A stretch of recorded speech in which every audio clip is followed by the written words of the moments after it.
It's time to pull those belts tight, race fans. The front stretch is coming at you, presented by Joe's Karting in Council Bluffs.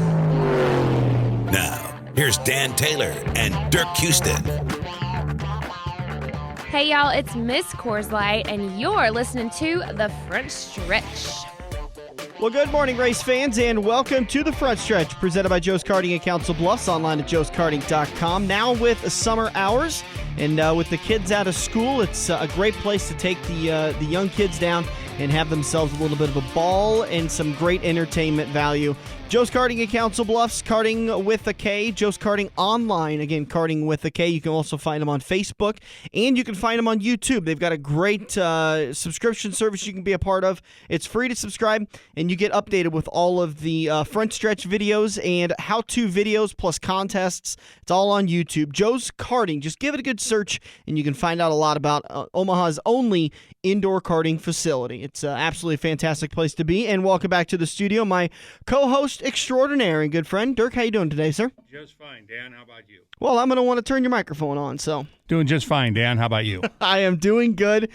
We're already off to one of those days. I'm going to try to tighten her up for you, though. Got a big show lined up for you today. In turn number 1, we'll break down Dover International Raceway. Monster Mile broke a couple of cars over the weekend, and a couple of cars prevailed. Well, several cars prevailed, but a lot of cars had some issues. And then in turn 2, we'll talk with World of Outlaw driver Daryn Pittman, who's getting ready to head to Crawford County Speedway for the inaugural race there this coming Friday. And we've got tickets for you all show long, much like we did last weekend for the World of Outlaws at I-80. We're going to do it again this weekend for the World of Outlaws at Crawford County Speedway. So make sure you're listening for your cue to answer the questions, call in, give the correct answer, and win yourself a pair of tickets to Crawford County Speedway. World of Outlaws coming up. And again, we'll talk to Daryn Pittman, driver of the number 9 Casey Kane Racing vehicle, in turn number 2. In turn 3, we're going to talk with Eric from Midwest Stockcar Racing Association. And from what I've been able to gauge, just looking into it a little bit, it's a little bit like the Gotcha series. Yeah.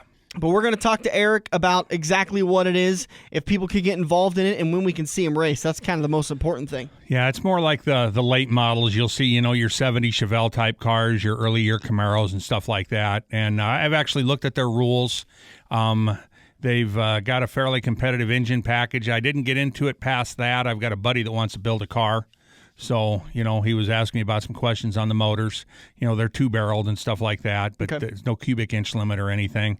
I don't know if they're like the Gotra series, where Gotra, you can win one feature a year. You can race all you want, but you can only win once. So you'll see a guy with a half-lap lead. When he takes the white flag, he'll pull in.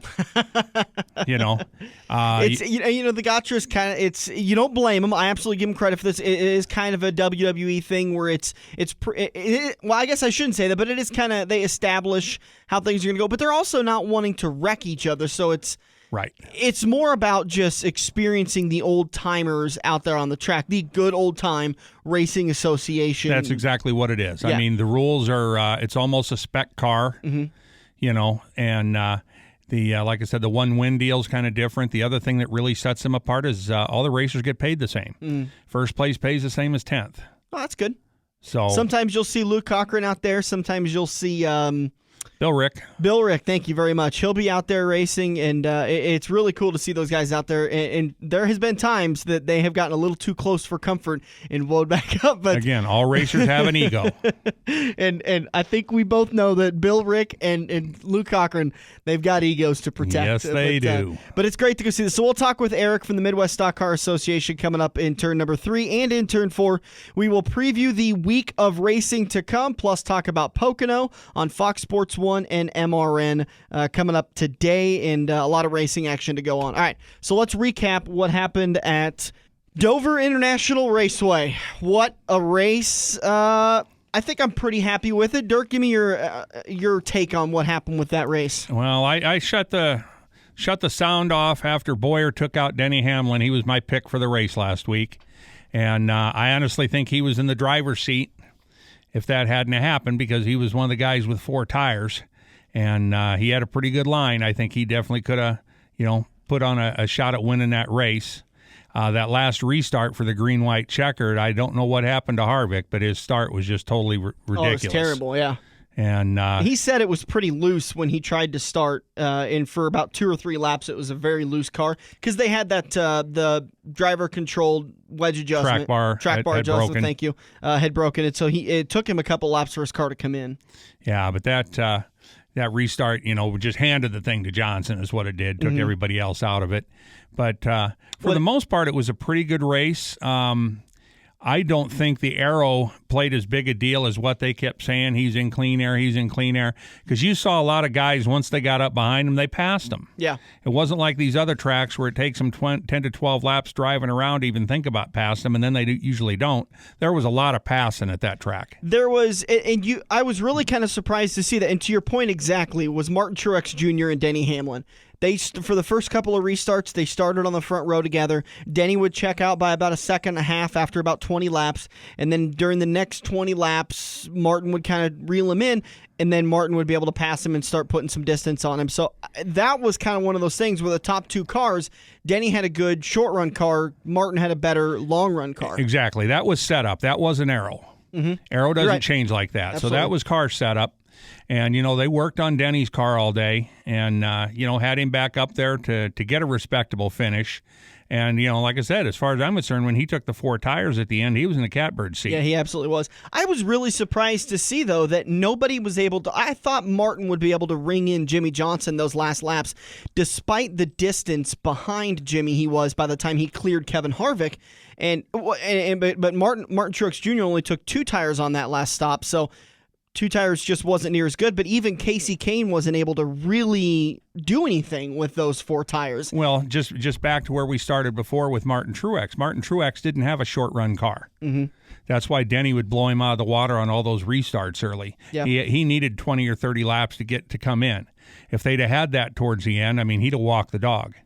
A track like Dover kind of caught me off guard that they said the last 10 spring races have not seen a caution by the last green flag run. So I think a green flag run there was 70 to 80 laps. On those other races. Yeah. I was going to say this week it wasn't. This week they had that one caution with, about 15 laps to go, and then the next one that caused the green-white checkered.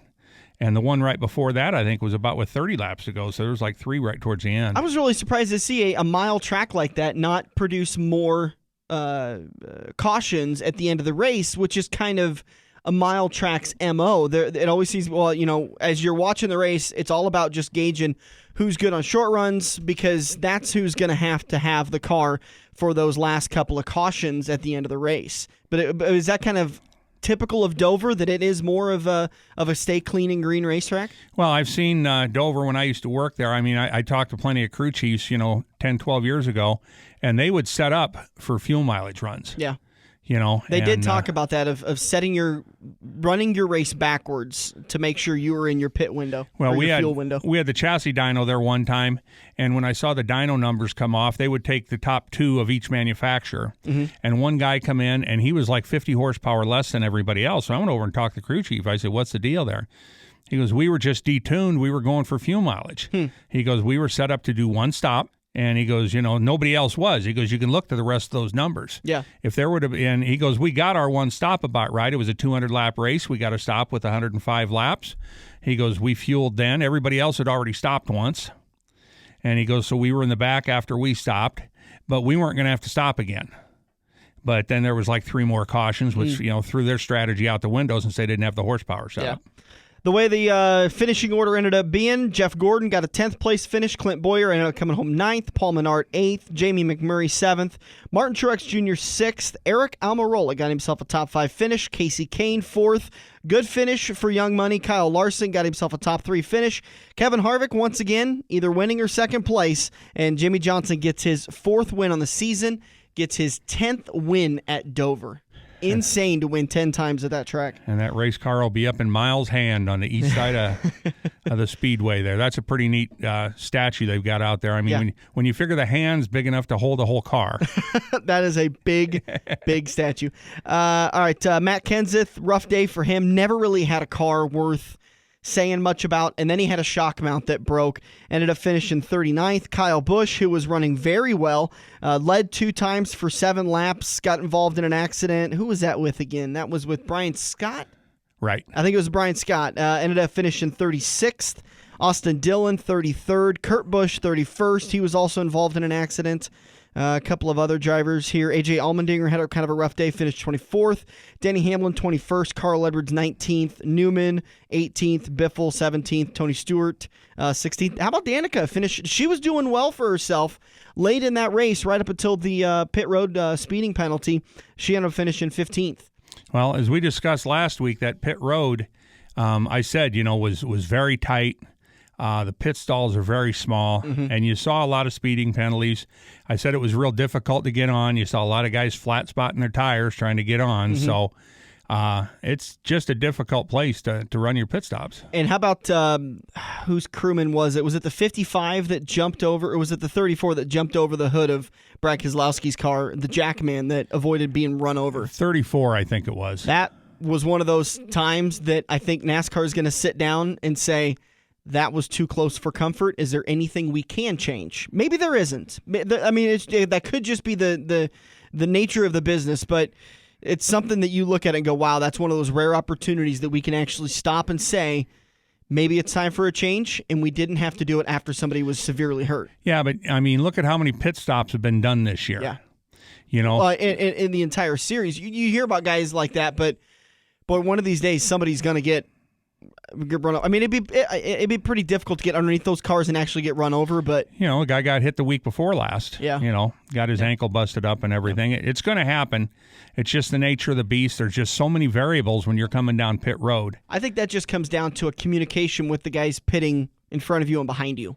And that was just one of those things where they didn't communicate very well. And so both drivers came in, and both drivers were coming in at the exact same, one was trying to leave, and it was just a hectic situation on pit road. Well, and the Jackman says, hey, I can make that. And he's about halfway through it, goes, uh-oh, no, I can't. I've been that guy on the trying to cross the street, and luckily they hit the brakes for me. Kevin Harvick continues to be your points leader in the standings. He is absolutely dominating. 516 points over Martin Truex Jr.'s 472. So Martin Truex Jr. 44 markers behind. Jimmy Johnson third. Joey Logano fourth. Dale Jr. in fifth. Several drivers. Now, I mean, no one's going to catch Jimmy Johnson now as far as wins is concerned. We're, 13 races in. He's got 4 wins. We've got 13 left to go until the chase formally is beginning at the end of Richmond, so the 26th race of the season. But Jimmy's having a pretty darn good year, despite you and I kind of having a conversation about what's going on. Is he testing? Is he doing this? I have 3 wins on the season.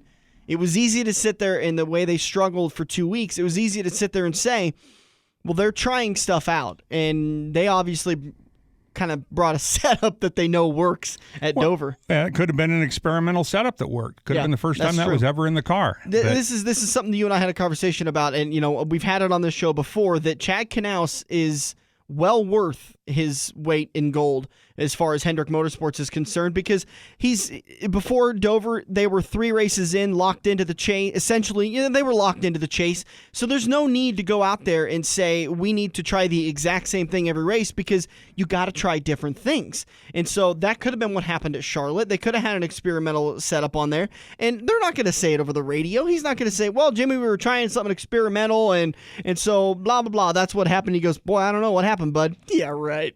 Exactly. When Chad says he doesn't know what happened, I don't like to call people liars, but I'm trying. He's definitely not putting out his best estimate of what happened. Let's put it that way. He's telling the truth, much like a CIA agent would. Somebody in the intelligence side, or a politician. Yeah.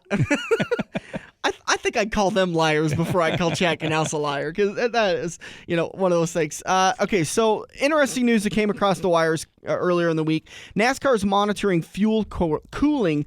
They're looking at the fuel after the number 41 Kurt Busch's team was asked to remove heat shields from its fuel during Sunday's race. That's something we continue to look at, and with the heat in Dover, it was unbelievably hot, but that's something we have continued to monitor anytime we're dealing with fuel, says NASCAR Executive President and Chief Racing Developmental Officer Steve O'Donnell. What? Give me in layman terms. What did they do? What are they trying to achieve? And how's it going to benefit them? Okay, well, evidently Kurt put up some aluminum, just pieces of aluminum to deflect the engine heat, primarily the exhaust heat, away from fuel lines. Okay. It's simple physics. A colder fuel can hold more oxygen, which makes more horsepower. Now, we're not talking 100 horsepower. We're talking 5. Enough 8. that you would be able to draw away during a straightaway. It is a difference. Okay. It is a difference, especially if the other guy doesn't have the heat shield. You're gaining that 5 to 8 horsepower, and he might be losing 5 to 8. So now you're talking 15, 16 horsepower. And that's a chunk. If you could have 15 horsepower in your motor more than anybody else, you'd definitely want it. Yeah, absolutely. So that's just something evidently they were trying. How much good it was doing because the underhood temperatures get so hot. For a little bit, it might make a difference. But eventually, the heat is going to, get inside your vehicle. It's like inside of a car where you have dual climate controls. Yep. You can put all the heat on one side and all the cold on one side, and after 20 minutes, the whole inside of the car is going to be the same temperature, somewhere in the middle. Okay? She's always cold, though, just by how hot she is. So with the fuel line, if it's run underneath the headers, or I don't think it is on these cars. I think it's run on the outside, but it would be where there could be some cool air running against it too, which definitely might be a help. And not knowing how he had these heat shields set up or anything, I really can't say for sure. I don't think, NASCAR as of yet didn't penalize him on it. Right. When we recorded Tuesday late afternoon, we hadn't heard anything yet, but we'll keep you up to date via the Facebook page. Well, usually by Tuesday afternoon is all the penalties have been issued out. And that's why I was recording on Wednesdays, but because Daryn Pittman's scheduled, we ended up recording on Tuesdays. But speaking of Daryn Pittman, we got to get to him. So we will take a break. We'll come back in turn number 2. We'll talk with driver of the number 9 car for Kasey Kahne Racing in the World of Outlaws. Daryn Pittman's next on the hook. We'll be back on the front stretch. Joe's Karting in Council Bluffs has taken a page out of IMCA's rulebook and gone crate. These brand new low-emission engines will still have you white-knuckling it all through the Metro's fastest indoor facility. Joe's Karting is now friendly for all skill levels with their brand new Honda-powered engines. It's time to get to Joe's today and find out what drivers like Jack Dover, Shaylee Bate, and Andrew Kosiski have known for years. Located in Council Bluffs and online at joeskarting.com. That's karting with a K. This is Andrew from Kosiski Auto Parts. Kosiski Auto Parts is an insurance-quality used parts supplier that can match your foreign or domestic car or truck needs. If you have a damaged or broke-down car or truck, we guarantee a clean and quality part in next-day fashion. Kosiski Auto Parts, your neighborhood premium recycled parts supplier. Call any Kosiski Auto Parts salesman today by dialing 402-731-4592 or visit us at 5040 I Street in Omaha. Kosiski Auto Parts, our quality used parts will match your car or truck's needs. They're 4 wide and flat out fast. It's the greatest show on dirt, the World of Outlaws Sprint Cars. Outlaw superstars battle it out. Don't miss the Winged Warriors. For the first time ever, the World of Outlaws Sprint Cars comes to Crawford County Speedway Friday, June 12th. Buy your general admission tickets at participating O'Reilly Auto Parts stores and receive $5 off. Online at slspromotions.com or call 815-344-2023. Crawford County Speedway, Iowa 39, Denison. We're hooked up in turn 2 and still showing the green flag on the front stretch. Hey, this is Justin Allgaier, driver of the number 51 Branch Chevrolet, and you're listening to the front stretch. Rolling into turn number 2 here on the front stretch, presented by Kosiski Auto Parts, online at Kosiski.com. Quality used parts at an affordable price. Get your car back on the road without costing you an arm and a leg, and make sure it's the right part too. That's a tough thing. You go to the auto parts counter, you pick up some snot-nosed little kid, and you say, I need this and this for this and this vehicle, and they give you the wrong part.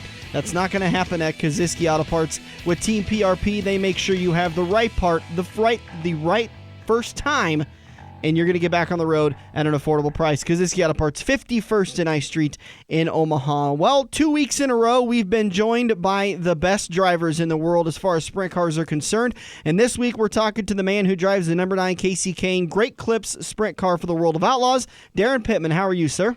Oh, very good. How are you guys? Thanks for having me on. Oh, doing pretty good. We're enjoying a nice weekend in the Midwest, and we're glad that you could join us. So let's start it off with kind of a simple question of, was there ever a path you'd have gone down other than racing?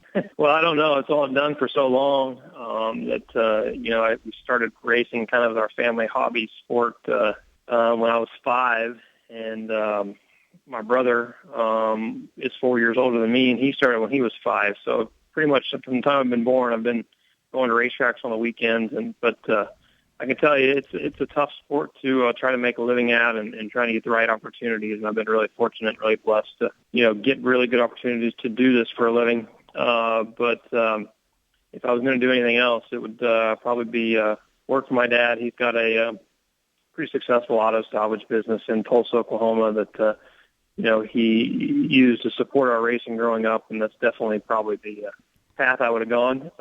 Definitely a path that he didn't want me to go if I didn't have to. But, definitely probably would have been the smartest move for me.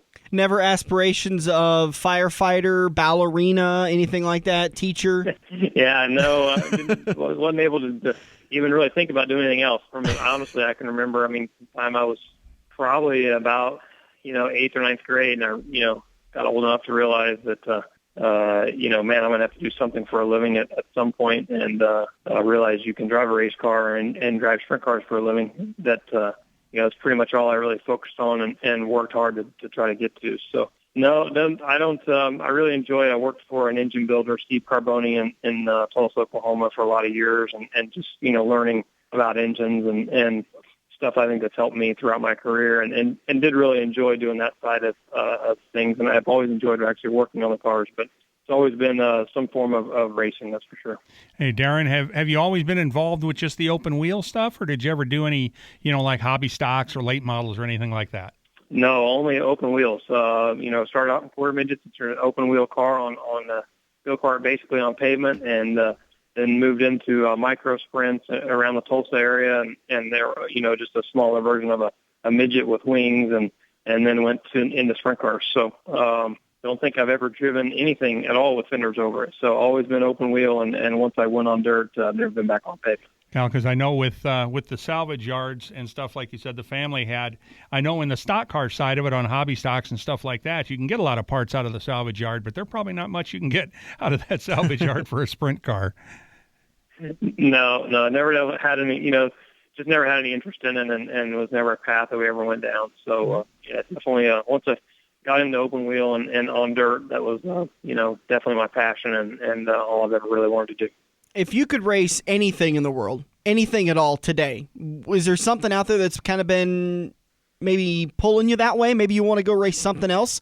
Not saying you're going to, but if you had the opportunity, what else would you race? I actually wouldn't choose to race for a living anything else. No doubt I have some interest in, man, I'd love to, get an Indy car one time at several of the tracks. I think Indy car racing is something that's always intrigued me and interested me and something that I've been a fan of and enjoyed. But, Indy 500 obviously is something that every kid grows up, wishing to be part of or racing in.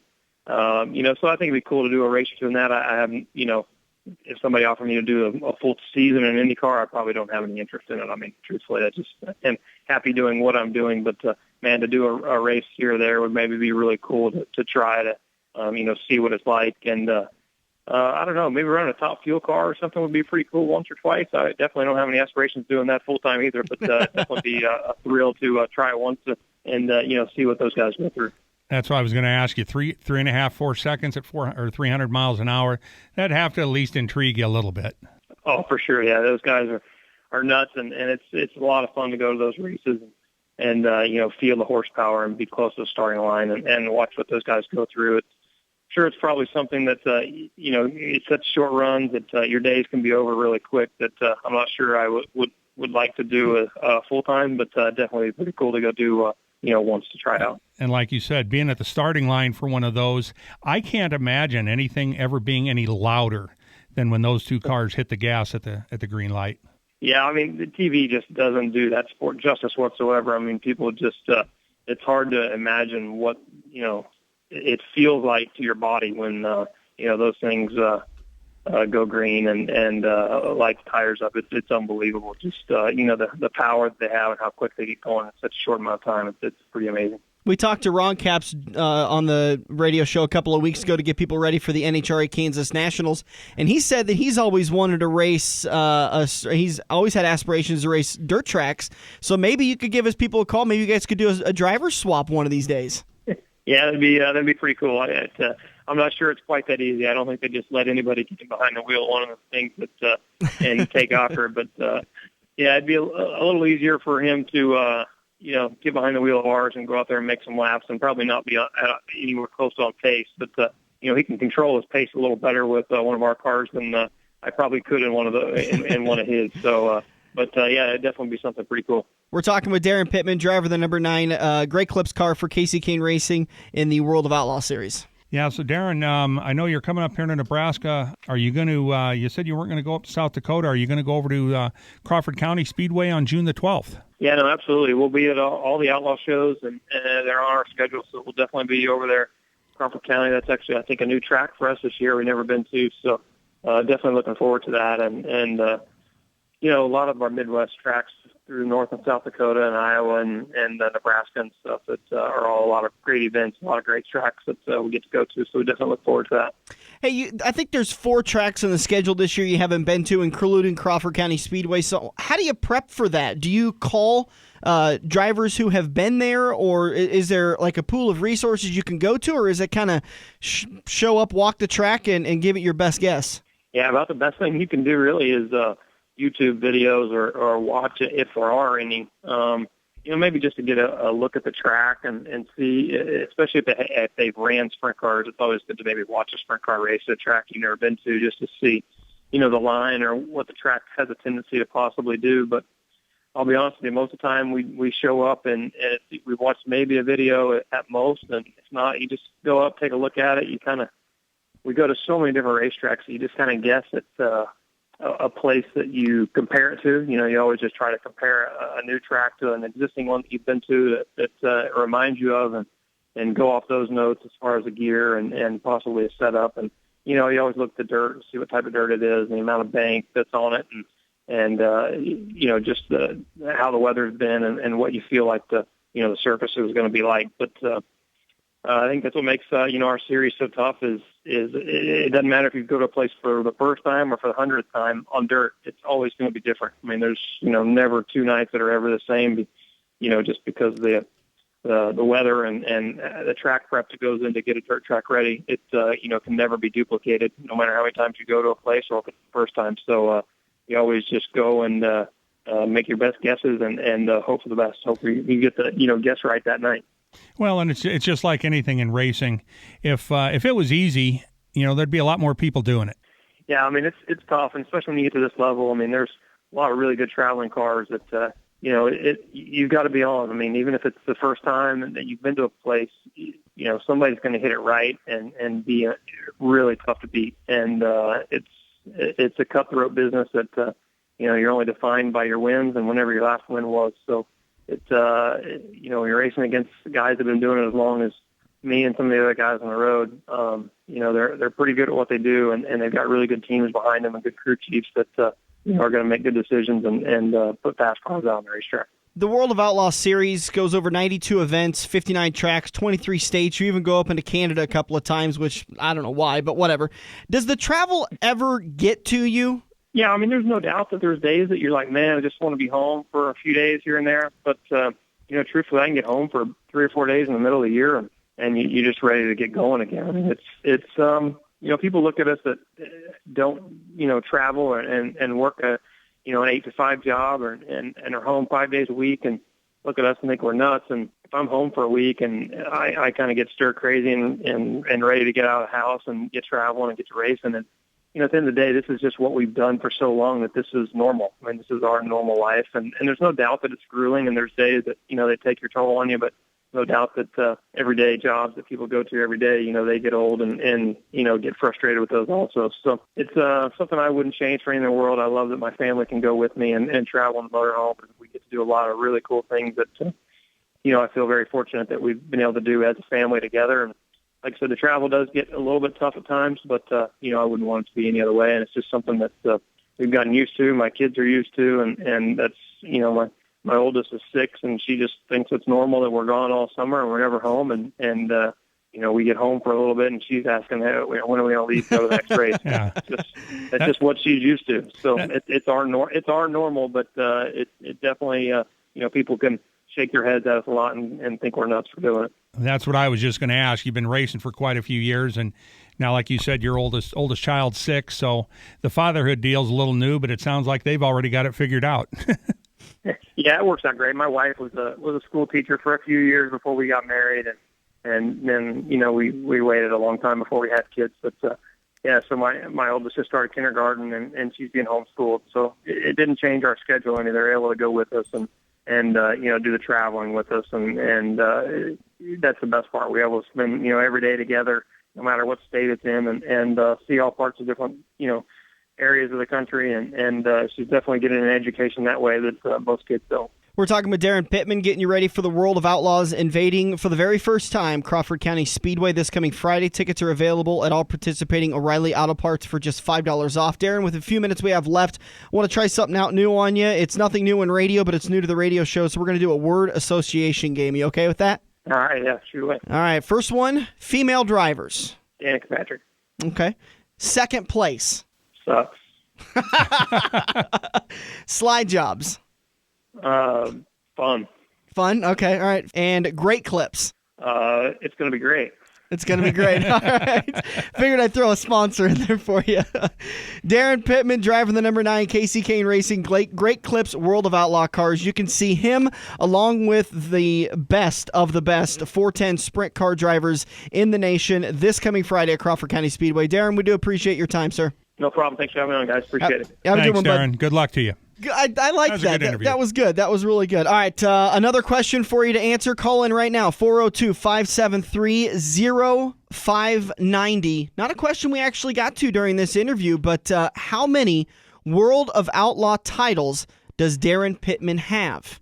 How many World of Outlaw titles does Daryn Pittman have? And I've also got to throw this one out for you, too. As you're listening in turn number 4, I will tell you that the answer to the question in turn number 4 is Wasasso, Oklahoma. Pretty sure I'm saying that right. Owasso, Wasasso, Oklahoma. Am I saying that right? I think it's Owasso, but okay. So that's the answer for turn number 4. But the question for right now to win yourself a pair of tickets to the World of Outlaws this Friday at Crawford County Speedway, how many World of Outlaw titles does Daryn Pittman have? Get that question in right now. Give Craig a call, 402-573-0590. You get the question right, you're going to the World of Outlaws at Crawford County Speedway, courtesy of the Front Stretch. We'll be back in turn number 3 to continue this baby on. Are you looking to book your next outing?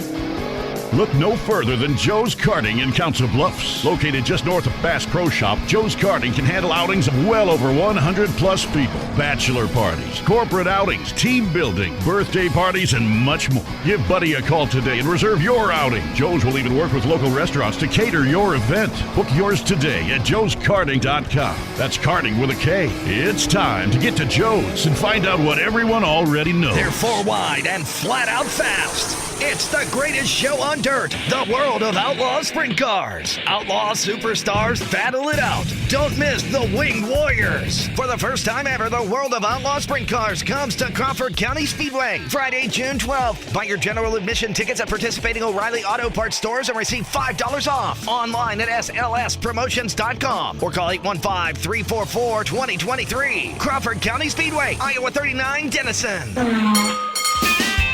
If you love wings, if you love rings, and all kinds of other tempting things, great times, great food, get to Quaker Steak and Lube. Quaker Steak and Lube is the official watering hole for the Front Stretch and the best place to catch all the NASCAR action today. Open at 11 a.m. with delivery available to Council Bluffs. Great times, great food, get to Quaker Steak and Lube. Feather the brake and get back to the gas. Dan and Dirk are headed into turn 3 on the Front Stretch. Rolling into turn number 3 here on the Front Stretch, brought to you by the World of Outlaws, heading to Crawford County Speedway this coming Friday night. Make sure you pick your tickets up at any participating O'Reilly Auto Parts for $5 off. You can also get your tickets at slspromotions.com and by calling 815-334-2023. So make sure to get yours while they last. It's going to be an absolutely fantastic race. I don't think I'm going out on a limb here, Dirk, and saying that there is going to be a lot of great drivers there because of the proximity and the central location to some of the best racing hubs for sprint cars in the area. Well, I think with the size of that track, since it's been reconfigured up there at Crawford County, I think the racing is going to be excellent. I think 8 to 10 laps, they'll be in the passing car situation in that lap traffic, and that's when those guys really get up on the wheel. Should we give away a pair of tickets or a 4-pack of tickets to start with? I'm thirsty. How about a 4-pack? All right, we'll give away a 4-pack of tickets, and we're going to give away a 2-pack later on in the turn, so make sure you're ready to go. All right, here's your question, and dial ready. Get ready, phone ready, 402-573-0590. That's the number to call to answer this question. How many wins does Daryn Pittman have in 2014? I should say that in more of a correct term. How many wins did Daryn Pittman get in 2014 in the World of Outlaws series?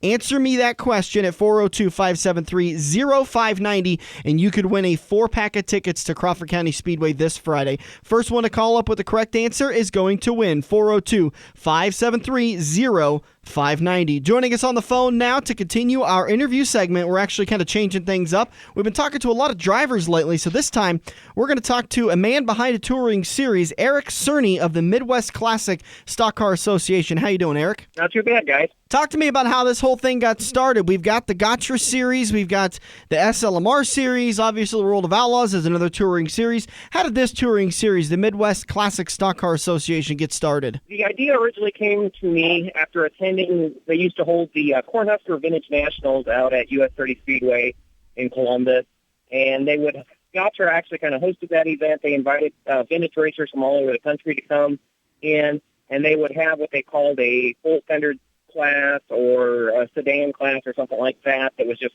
kind of wide open, almost a run what you brung thing. And I helped a couple of guys pull old cars out of the trees and get them kind of back together. And they went and ran this event, and it went on for a few years. And there was a lot of talk around for quite a few years. After that kind of got started, different people kind of wanted to start something like this, and nobody really got it going. There was people that, talked about having meetings but never really did anything then, and it was always kind of a dream of mine to do, but I really didn't have the time, didn't have the support or anything like that. And then back in, it was the fall of 2011, I was just kind of finishing up. I've always been a street stock car, hobby stock racer.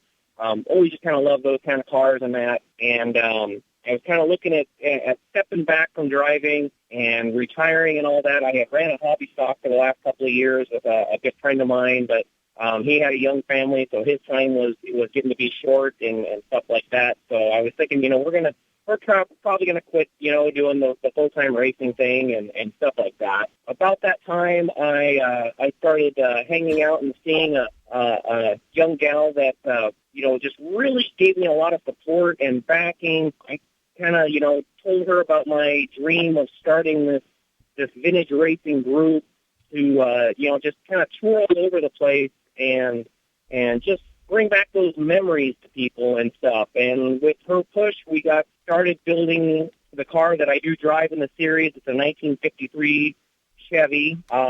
This car sat out in the trees at our farm for probably the last, I'd say 30 years. One of my older brothers actually drove it to high school in the 50s, and it was pretty rotted out and beat up and stuff. So it was a great donor candidate for a body. It wasn't really one that you wanted to restore. And what we did is we actually took another old stock car chassis, a 73 Monte Carlo that we had sitting around, and we put that body on top of that frame, and it was unreal how well they fit together. And therefore, the first Midwest Classic Stock Car was born. I talked to a bunch of other local racers around Columbus that were really interested in this idea, and we started having a couple of just meetings between us, and then we started working on kind of a rules package for our cars. We wanted to make them competitive, but yet we didn't want to make it where it was a 20-page rule book and stuff like that. We call this a gentleman's racing thing that, you could go out and spend a fortune on a car and a motor. So we prefer you not. We want to just race and have fun and get along. And what we do to kind of keep somebody from just outspending everybody or there's such a big difference in our cars. We have a rule that once you've won, you're ineligible to win the next 2 events is all. some places would go like the whole season. You can only win once a season. Well, you can win multiple times with our group, but we just kind of keep you from winning the next two. So we don't have one person going out there and just dominating the group. And, not to say you can't finish second in those couple of races, but we don't keep points or anything like that. Yeah. Are payouts the same? The payout is the same. I had originally kind of approached John Ferguson from Gatra about maybe making this another Gatra division, since he had the contacts, he had the setup, and I told him, hey, I'll run it for you. We just kind of want to use your name, and I don't think he quite knew that I was, going to run it. I think he was thinking that it was going to be more of a burden on him at first, but he, was like, well, no, I got too much going on, but I'll help you. And so John was a big help getting us going. Attended some of our first couple of meetings, and what we actually even did was took the Gatra rules, but just applied them to our sedans and what we wanted to do with the engine rules and stuff like that.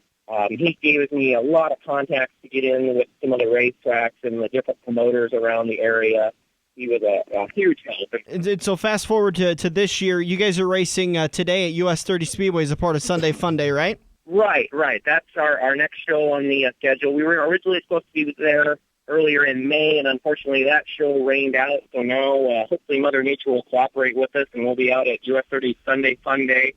Really neat thing I think they're trying to do out there this year. They're kind of making it a throwback night. It's only $5 to get into the grandstands. They'll have us, the Gatra cars. I think they have the mod lights coming in also. And then they're doing all sorts of activities for the kids. They're doing bike races, power wheel races. I think they're going to have some concession stand specials and things like that. They, I believe, open the gates at 2, and then racing starts at 4. So you should be able to get out of there at a really decent time and get back home and not be all tired on Monday morning. Fantastic. Eric Cerny of the Midwest Classic Stockcar Association. How can people follow you guys? Do you have a Facebook page or a website? Yeah, we have both, actually. We have a Facebook page. You can find us just by searching either MCSA or Midwest Classic Stock Cars. And we also do have a website. It is www.midwestclassicstockcars.com. And there we do keep a copy of our rules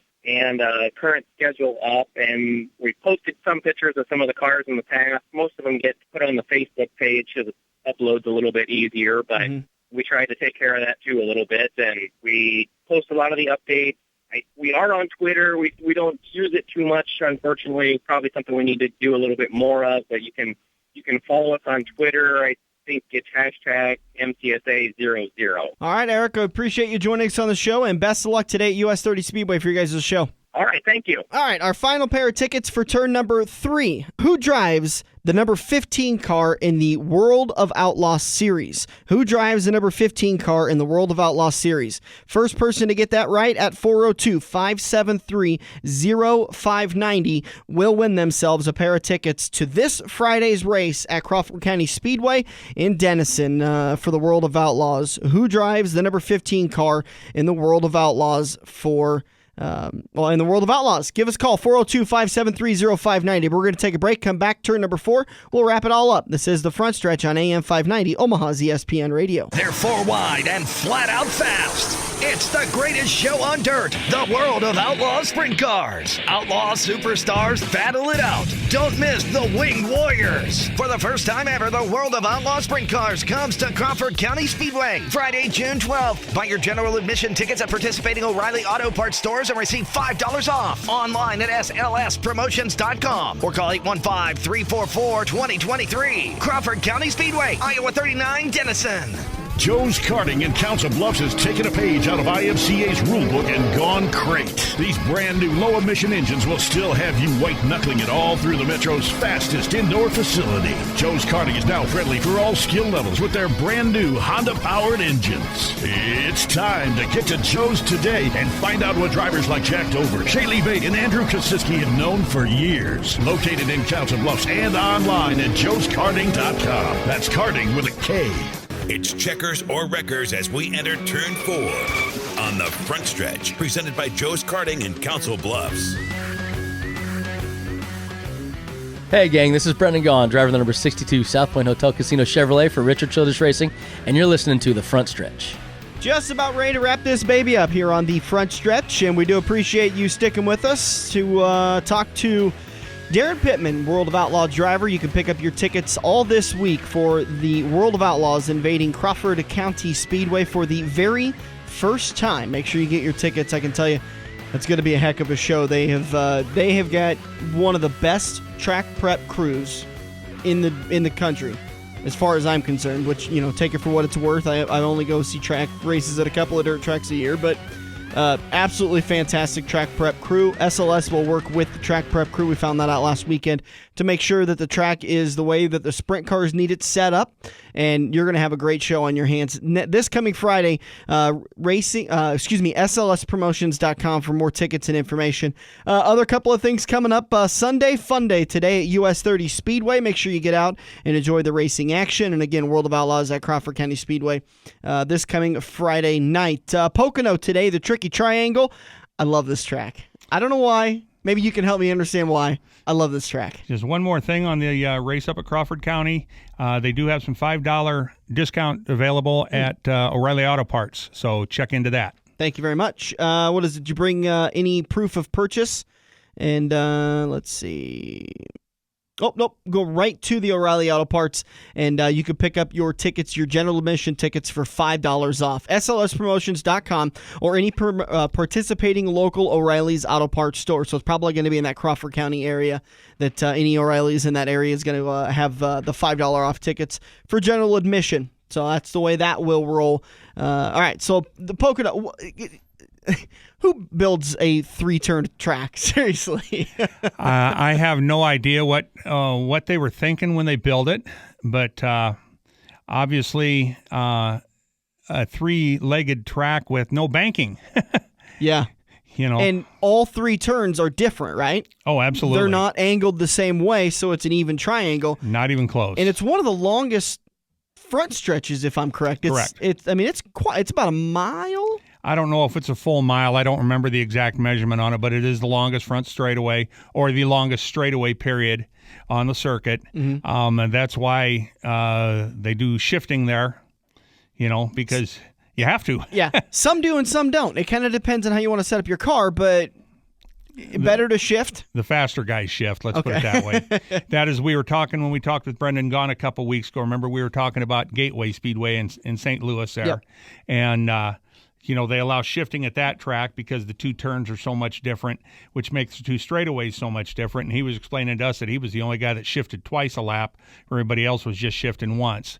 So the shifters usually end up being the fast guys around the track because you got to compromise somewhere else not to shift. And I absolutely love their marketing strategy for this track. Out of turn 3, the wall is painted that says "Who needs a turn 4?" Yeah. And then you head off onto the straightaway. I get a kick out of that every time. A very tough track for some drivers.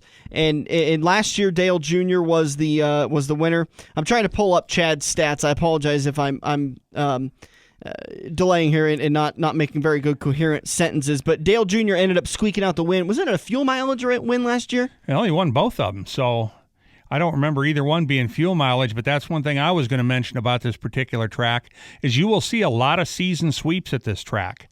Don't know why, but you'll see a guy go there and win both races there one year, and he'll come back the next year and be totally lost. Turn 1 has a ton of bumps in it. Turn 2 is a very fast turn, not a real tight turn, but very fast. Not a very wide turn as far as your line. It's tough to go 2 cars wide on that second turn.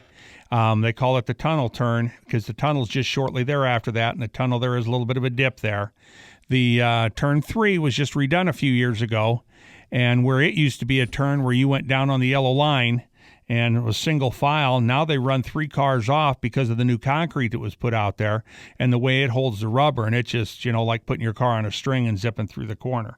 The pit road is about 55 cars wide. It is ridiculously wide. The pit stalls are huge. Again, I think the guys kind of get lost in thought driving on that long pit road like they do. So I believe, in my estimation, there's going to be a lot of pit road speeding penalties this week. So we have seen it at the Tricky Triangle before. I really do think that'll be a problem this time, but it's a neat place to watch a race if you get into a green-white checker configuration. The draft is a big deal, so you will see the draft come into play. Again, another track where clean air is going to be huge. But the draft works well enough at this place.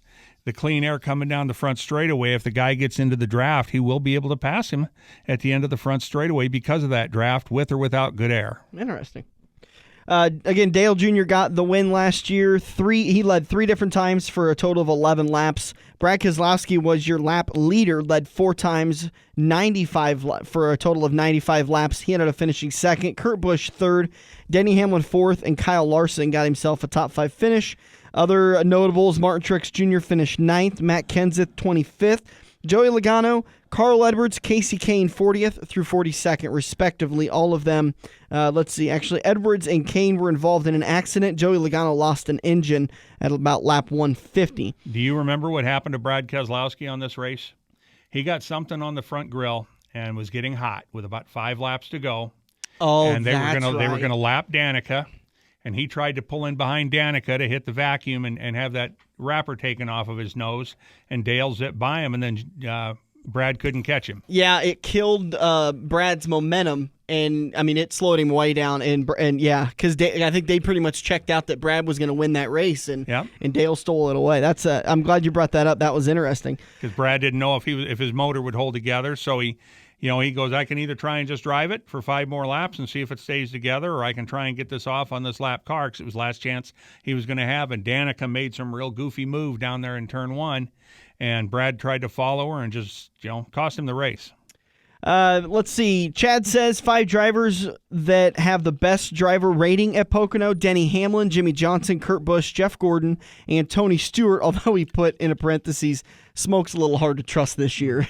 So his sleeper pick, he's going with Clint Bowyer one more time. Clint has finished 12 of the last 13 races at Pocono inside the top 15, and Bowyer has only finished once, one race in the last 11 years at Pocono outside the top 20. So a good little stat there for you. If you're looking for a sleeper pick, you need to pick up a couple of points for either the Silver Dollar Nationals Pick'em contest or the season-long Pick'ems contest. Chad's top 5 drivers: Kurt Busch, Dale Jr., Jimmy Johnson, Denny Hamlin, and, oh, surprise, Kevin Harvick is on that list also. Let's see where Kevin finished last year. 14th. So, maybe not. Well, who knows? Kevin's obviously on a little bit more of a tear this year than he was last year, more of a consistent tear. They had a bunch of mechanical issues last year that hindered him early in the season. But that's your picks, fantasy picks for Pocono today. Coverage kicks off at 11 a.m. on Fox Sports 1 and MRN, so make sure you make your adjustments. If you don't happen to have Fox Sports 1 on your TV provider, you can head down to Quaker Steak and Lube, the official watering hole of the front stretch, and watch all the racing action with a lube tube and a bucket of wings. You can't get any better than that. Also coming up at Quaker Steak and Lube, something to put on your radar. In a couple of weeks on Saturday, June 20th, they're doing a Wheels of Courage car show. Now, if you've ever been to a car show at Quaker Steak and Lube, they take it to a next level, because there's typically on a Thursday night when they do classic car cruising, about 200 cars that show up. When you have a nice, beautiful weather, 75, 80, sunny, no chance of rain, then you'll have about 300 cars that show up. It's absolutely packed, and this is going to be a Saturday event that everyone's going to come out to. I don't even want to venture to try to predict until the weather's a little bit easier to understand when it gets a little closer. But if you want to see a great car show and it's beautiful weather out, go down to Quaker Steak and Lube. You're going to see some of the most amazing cars. I mean, they're absolutely gorgeous down there. They put on a fantastic car show. Portions of the proceeds do go to Jenny Edmondson Hospital, so there's a charity involved, and there will be awards for Best in Show, Best in Class, and Fan Favorite. So that's all going on June 20th, the Wheels of Courage car show at Quaker Steak and Lube in Council Bluffs. June 20th, starting at 11 a.m. and going until 4 p.m. That's when the judging will be announced at 4 p.m. So that's what's going on down at Quaker Steak. Let's see. I had something else I was going to talk to you about, but Let's ask some trivia questions. Let's give away our final pair of tickets to World of Outlaws at Crawford County Speedway. This is an easy one. If you paid attention in turn number 2, then the answer was in there. Where is Daryn Pittman from? Don't tell me where he hails from right now. Don't tell me where his operation's out of. Where does he hail from? Where is his place of birth? Give us a call, 402-573-0590, 402-573-0590. Tell Craig where Daryn Pittman is from, and you can win yourself a pair of tickets to Crawford County Speedway this Friday for the World of Outlaws, presented by SLS Promotions. Dirk, anything else we need to wrap up? No, I'm looking forward to try and get up to Crawford County Speedway with the new configuration. I think the World of Outlaws will really be interesting to watch there. I think that should be some good racing. I like watching them at Eagle Raceway because they get into lap traffic in about 5 laps. Yep. I don't think they'll do that quite that fast up here at Crawford County, but I'm figuring probably about 8 to 10 laps they'll be in lap traffic, and that's when it's fun to watch those guys get up on the wheel. And I think Crawford's got a leg up on a lot of different racetracks because of the configuration and the closeness to Knoxville Raceway that it is. It's within a reasonable haul for a lot of these Knoxville guys who are racing 410s. So I think you're going to see a lot of Knoxville guys that are going to come over and race as do a one-off date with the World of Outlaws. And I think you're going to see some guys possibly from Eagle that are going to maybe Jack Dover will toss. I know he was talking about trying to get a 410 to race in the NSL series every once in a while. So maybe he'll have his engine done in time and you'll see him at Crawford. Well, I also think you'll see a few guys come down out of South Dakota. Mm-hmm.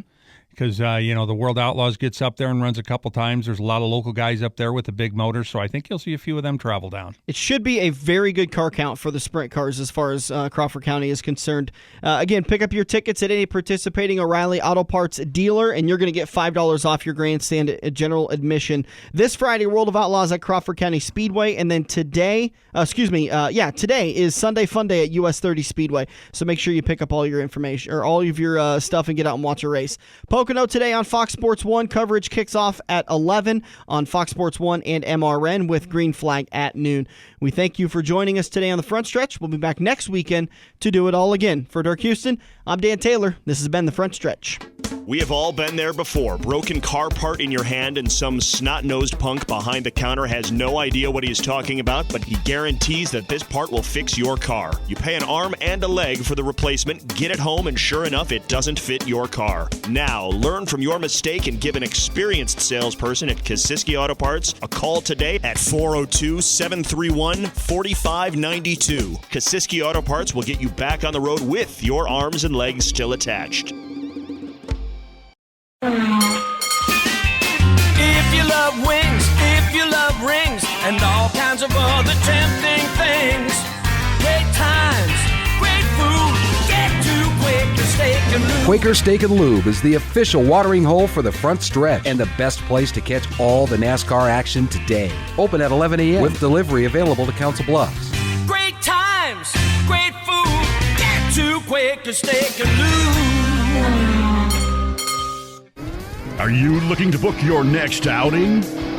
Look no further than Joe's Karting in Council Bluffs. Located just north of Bass Pro Shop, Joe's Karting can handle outings of well over 100-plus people. Bachelor parties, corporate outings, team building, birthday parties, and much more. Give Buddy a call today and reserve your outing. Joe's will even work with local restaurants to cater your event. Book yours today at joeskarting.com. That's karting with a K. It's time to get to Joe's and find out what everyone already knows.